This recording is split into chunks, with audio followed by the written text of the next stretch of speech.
अब कान्हा ही तुम्हें इस आश्रम से घर ले आएंगे। और तुम तो जानती हो, जब कान्हा की मर्जी होती है तो वो बात होके ही रहती है।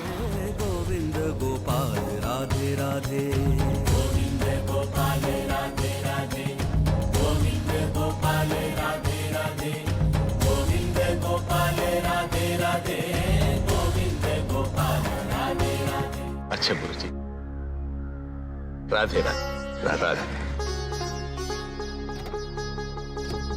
अरे आप कष्ट न करें।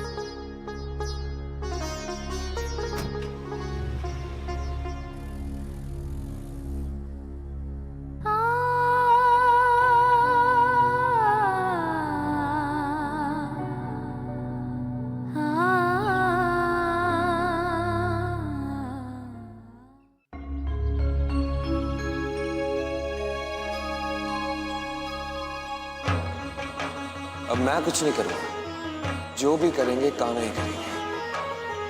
अब कान्हा ही तुम्हें इस आश्रम से घर ले आएंगे। और तुम तो जानती हो, जब कान्हा की मर्जी होती है तो वो बात होके ही रहती है।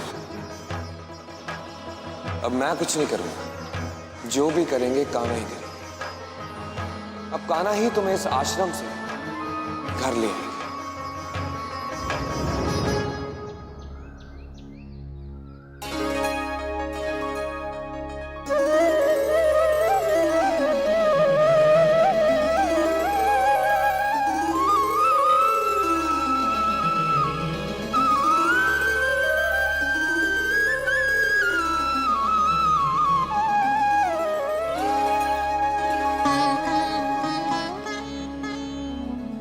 अब दोबारा मेरी जिंदगी में और कोई दुविधा पैदा मत करना कान्हा। उनकी बात को सच मत होने देना। आप तो जानते हैं ना, अगर ऐसा हुआ सब कुछ बिगड़ जाएगा। पर जो मैं विनती कर रही हूं उसे मान लो कान्हा। विशाखा वापस लौट आए, वो उसे अपना ले और बाबूजी उसे माफ कर दे। इसी में सबकी खुशी है कान्हा, और सबकी खुशी में मेरी खुशी है। मुझे आपके चरणों में रहने दो कान्हा, एक सेविका बनकर।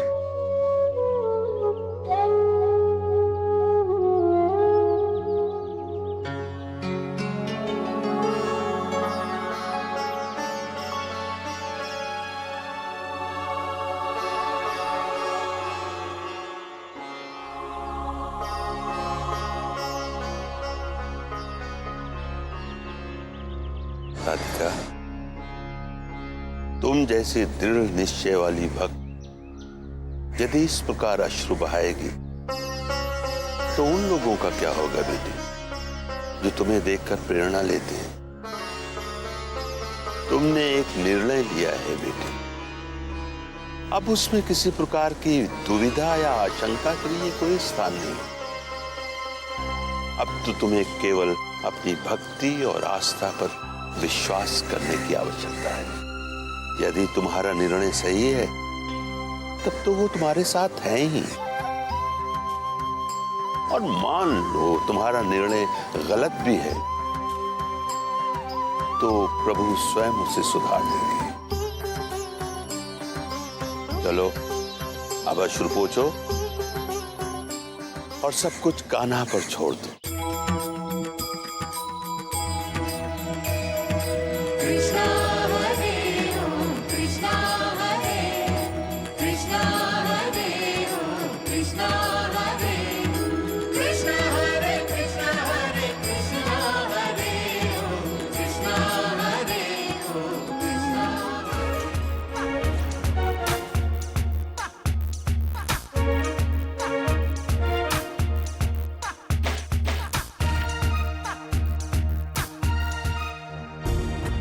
हेलो, क्या बात है क्यूटीज? इतनी बन ठन के कहाँ जा रही हो? कसम से एकदम हीरोइंस लग रही हो। पूरब, अब मैं इस कमरे में बैठ के तुम्हारी मदद का इंतजार तो नहीं कर सकती ना, इसलिए मैं अपनी मदद खुद करने जा रही हूँ। अपनी हेल्प अपने आप? बट हाउ, कैसे? पूरब, उस दिन मृणालिनी भाभी की दोस्त ने जो मुझे कार्ड दिया था ना, मैं उन्हीं से मिलने दोबारा जा रही हूँ, ठीक है? लेकिन क्यूटीज, लास्ट टाइम तो उन्होंने तुम्हें गेट से बाहर कर दिया था ना। पूरब, तब मैं बहन जी बन के गई थी, और आज मैं पूरी हीरोइन लग रही हूँ, हीरोइन। अब देखना, कुछ ना कुछ जरूर होगा, ठीक है? कुछ ना कुछ तो होना ही चाहिए क्यूटीज, वरना कुछ दिनों बाद ना तो हमारे पास मनीज होगा और ना ही खाने को फूड्स। All the best. अच्छा ठीक है, अब मैं चलती हूँ, बाय। अब वैसे पूरब, ये मेरा ड्रेस कैसा लग रहा है? हाँ, गुड्स। तुम्हें कुछ नहीं पता पूरब, तुम एक नंबर के बेवकूफ हो, बेवकूफ। आजकल की लड़कियां, उफ।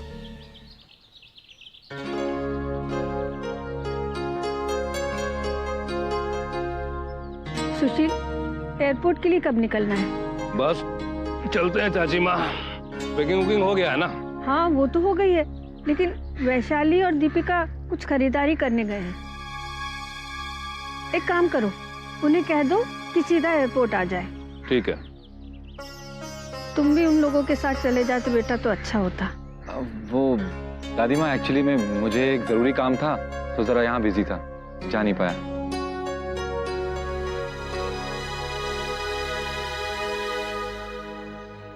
बड़ी बहू, पैकिंग हो गई तुम्हारी? पैकिंग? अरे अभी एयरपोर्ट के लिए निकलना है बेटा। मैं नहीं जा रही।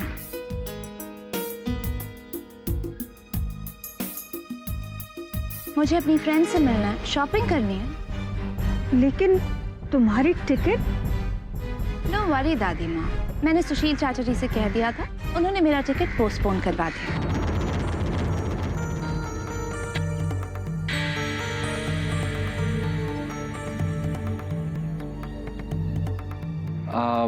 बाबूजी, एक्चुअली काम तो हमें भी था यहाँ पे, तो हम भी रुक जाते हैं। तुम नहीं रुक सकते अर्जुन, तुम्हारा टिकट थोड़ी ना रद्द हुआ है।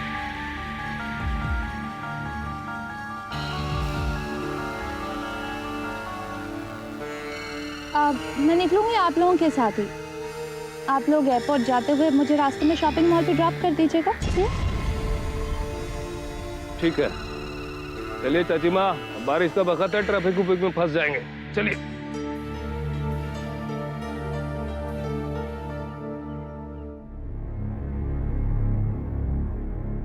ये लोग अभी तक नहीं आए। इतनी अधीर काहे हो रही है?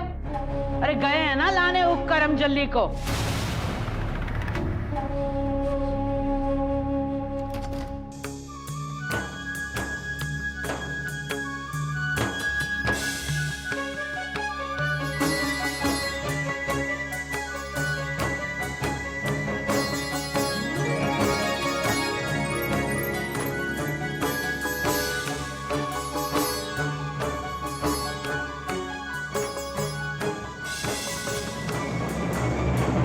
राधिका कहाँ है जी?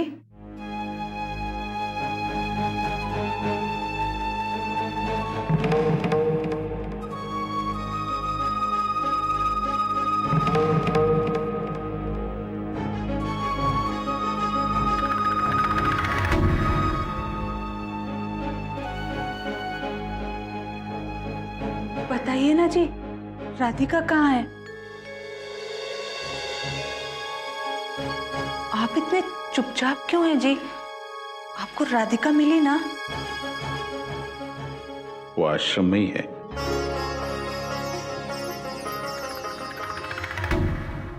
उसने मेरे साथ वापस आने से मना कर दिया देवकी जी।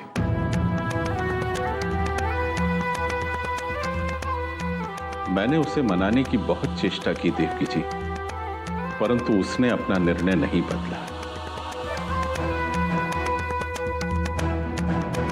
वो आश्रम में ही रहना चाहती है, सेविका बनकर। मैं उसकी हट के सामने हार गया देवकी जी, उसकी भक्ति के सामने हार गया, उसके त्याग के सामने हार गया।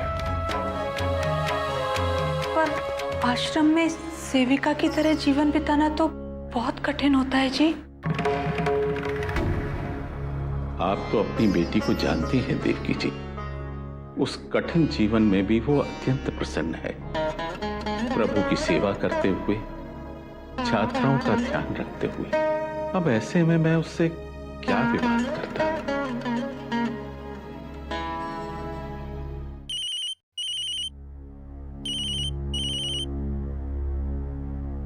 हेलो, मैं केशव बोल रहा हूँ।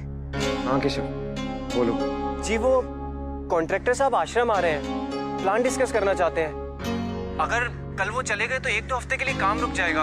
आप क्या आज आश्रम आ सकते हैं? ठीक है, मैं अभी आता हूँ। बाबूजी, मुझे जाना होगा, कुछ काम आ गया है। ठीक है बेटा, राधे राधे। राधे राधे। राधे राधे। राधे राधे।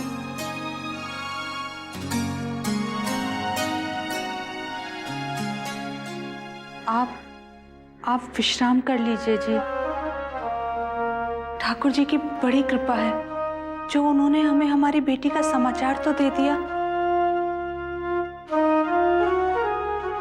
और आप तो कहते हैं ना जी कि जो हो जाए सो प्रभु लीला, और जो ना हो पाए सो प्रभु इच्छा।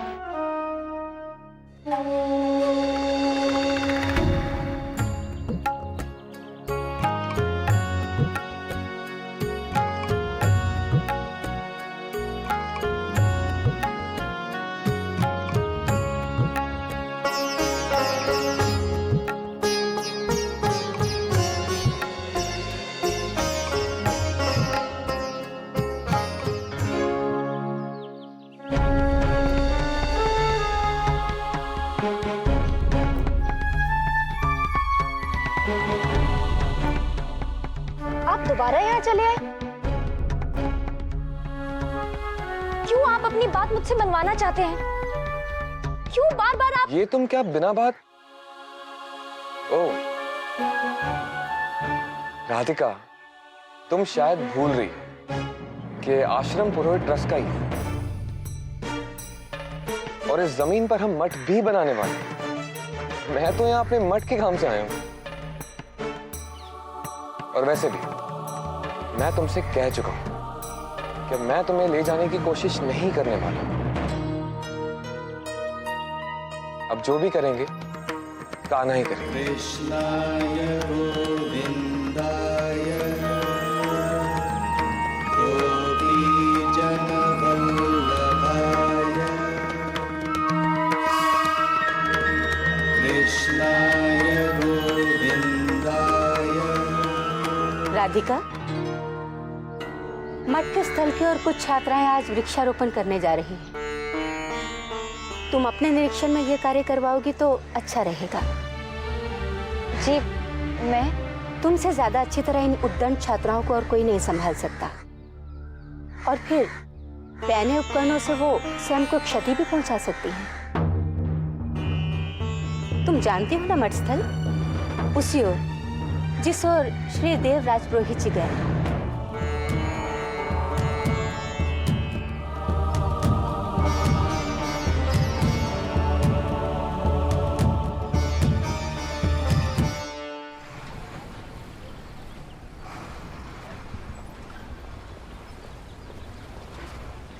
सुशील, तुम आगे बैठ जाओ तो हम सब आराम से बैठ सकेंगे।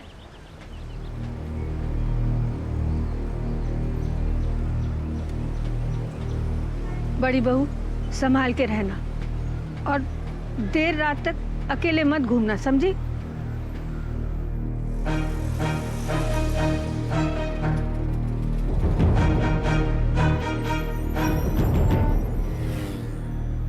सुशील, तुमने वैशाली से बात कर ली? हाँ चाची माँ, वो लोग तो पहुंच गए एयरपोर्ट।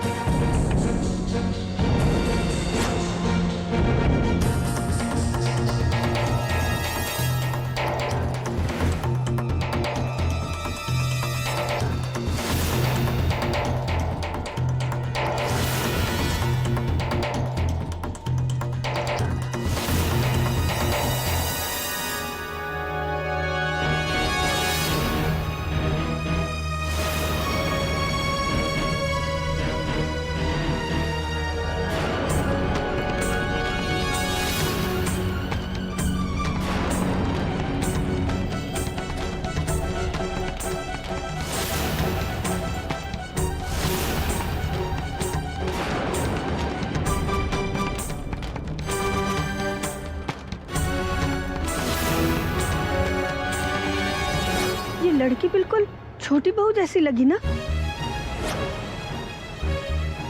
वो विशाखा ही थी दादी माँ, आपकी छोटी बहू।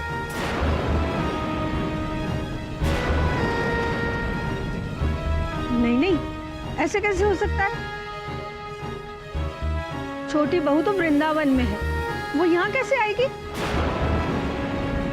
और तुमने उस लड़की के कपड़े देखे?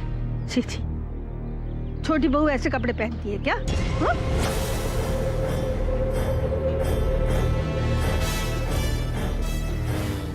खैर, मेरे ख्याल से हमें अब चलना चाहिए। ठीक है, हम लोग जा रहे हैं। हाँ,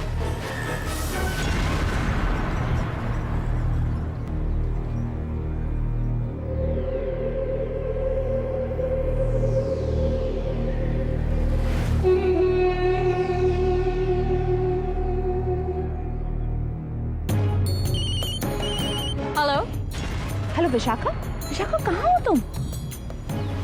वाह वाह, मैं कहाँ हूँ? और ये सवाल तो मुझे आपसे पूछना चाहिए था कि आप कहाँ पर हैं। आप मुझे बीच भंवर में धोखा देके चली गई और अब मुझसे पूछ रही कि मैं कहाँ हूँ। विशाखा कुछ प्रॉब्लम हो गई थी, तुम ये सब छोड़ो और ये बताओ कि तुम हो कहाँ? मृणालिनी भाभी, मैंने आपके फोन का बहुत इंतजार किया और ऊपर से मैंने आपको 50 फोन भी किए, लेकिन जब मैंने देखा कि आप मेरा फोन ही नहीं उठा रही हैं, तब मैं समझ गई कि मुझे आपसे हेल्प नहीं मिल सकती। इसीलिए मैं खुद ही मुंबई आ गई।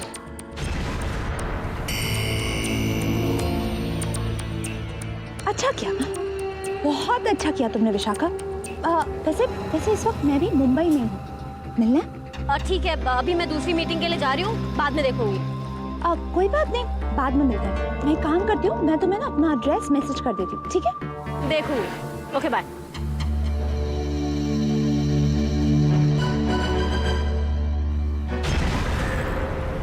छोटी बहू के ससुराल वालों, वृंदावन में बहुत जोरदार शौक लगने वाला। वो क्या कहते हैं? जोर का झटका जोर से ही लगेगा।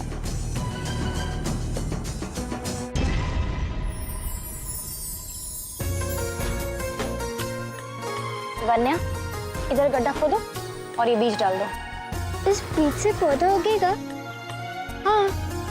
तुमने वो पौधे वाली कविता नहीं सुनी है? कौन सी? मैं तुम्हें सुनाती हूँ। एक बीज के भीतर गुपचुप, मिट्टी की तह में कुछ नीचे, नन्ना नन्ना प्यारा पौधा पड़ा हुआ था आंखें नीचे। बूंदें बोली उठो उठो, बोली उठो किरण की परियां। उठा देखने तब झटपट वो, कैसी थी बाहर की दुनिया। तितली आई, चिड़िया आई, जी हुई उसने आंखें खोली। लगी हवा में उसे झुलाने और प्यार की बातें बोली।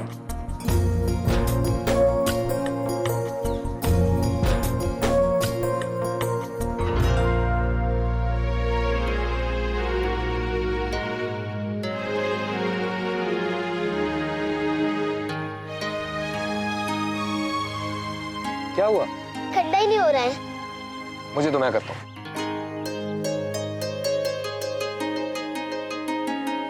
दीदी आप भी आओ ना मेरी मदद करने।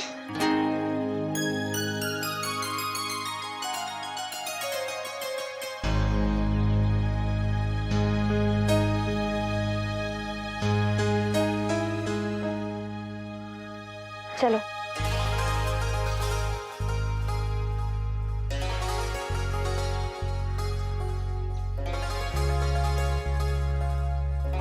लाइए मैं कर देती हूँ।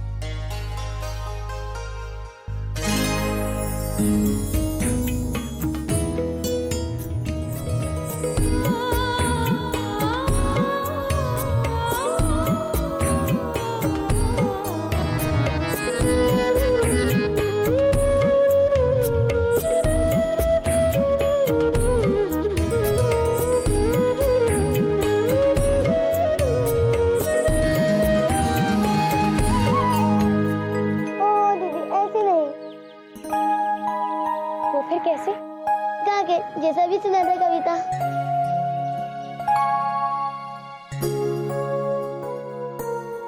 तितली आई, चिड़िया आई, यूं ही उसने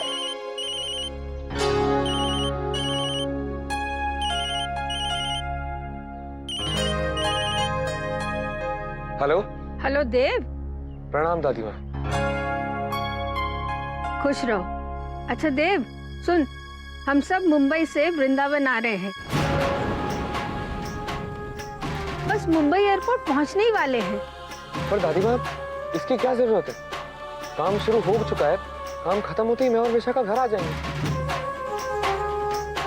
बस कुछ ही दिनों में। अरे तेरा कुछ दिन, पता नहीं कितने दिन होंगे। और अब मैं छोटी बहू से मिले बिना बिल्कुल नहीं रह सकती, इसीलिए हम सब वृंदावन आ रहे हैं। अरे भाई मेरा उसे देखने का मन कर रहा है। मगर दादी माँ। अगर मगर कुछ नहीं, बस 5-6 घंटे में हम तेरे सामने होंगे, ठीक है?